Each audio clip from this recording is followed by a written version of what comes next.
I'm Byron Day with another COVID-19 benefits information segment with our Fox 10 News investigative reporter, Brendan Kirby. Brendan's back with us for an update on those stimulus payments. And Brendan, we've discussed this before about the IRS says you can't keep the stimulus money if it was sent to someone who previously died. But now the agency has finally given instructions on how to give it back to him, right?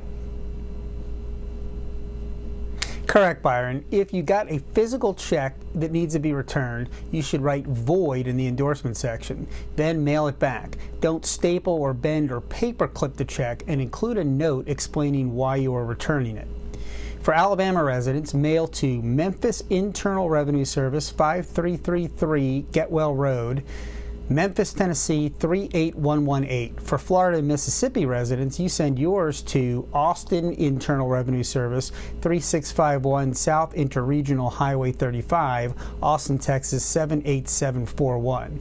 Now, if you've already cashed your check or you received your payment by direct deposit, the IRS says that you should write out a personal check or money order to the same address. Make it payable to U.S. Treasury and write 2020 EIP and the Social Security number or the individual tax identification number that the stimulus payment was made to. Also include a brief explanation of why you are returning the payment. And again, this is for people who, whatever reason, got the money and they shouldn't get it and they need to send it back. All right. Now, Brendan, we've also gotten more questions from people who say they got the wrong amount of stimulus money. Is there a way to fix that?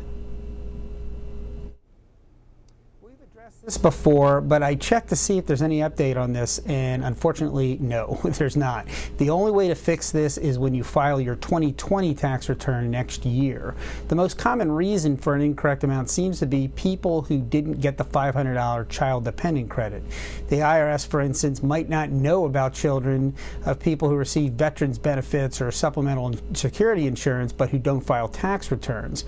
And if they didn't use that non-filer portal by May 5th to enter that information, they'll have to file a tax return next year if they want to get that money. Also remember, if you were expecting the $500 child tax credit, there's several reasons why you might not be eligible. For instance, if your child is older than 16, the government's not going to give you anything additional because 16 is the cutoff. We've been asked why, and the flip answer is that's the way Congress wrote the CARES Act. Lawmakers used the same age criteria that applies to the regular child tax credit. And finally, if someone else claims your child as a dependent, that's the person who's going to get the money. This most commonly happens in cases of divorced couples. Child might live with mother, but the father might claim the child on his tax return, and he's the one who's going to be getting the money. All right, Brendan Kirby, great information as always. And Brendan will be back during the Fox 10 5 News Hour, Fox 10 News 5 Hour, to answer questions about unemployment.